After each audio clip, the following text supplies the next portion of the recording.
ఎక్కువ నివసిస్తే అంత మంచిది.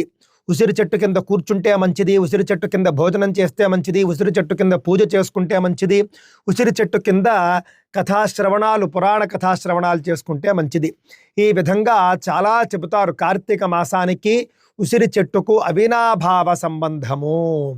ఇకపోతే కార్తీక మాసంలో ఉసిరికాయ తినవచ్చా తినకూడదా అంటే కనుక ఉసిరి చెట్టు మహాత్మ్యాన్ని చెబుతూ ఉన్నటువంటి ఆ సందర్భంలోనే చెబుతారండి. ధాత్రీ ఫల కృతాహార నరో నారాయణో భవేత్.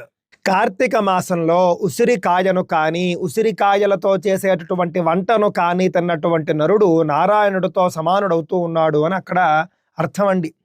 ఎంత గొప్ప మాట చెప్పారో చూడండి. ఉసిరికాయ తింటే మనిషి మహావిష్ణువు అయిపోతాడా అని అంటే కనుక ఉసిరికాయ యొక్క మాహాత్మ్యాన్ని అంత గొప్పగా చెబుతూ ఉన్నారు. అంటే కార్తీక మాసంలో ఉసిరికాయ తినండి అయ్యా, ఖచ్చితంగా తినండి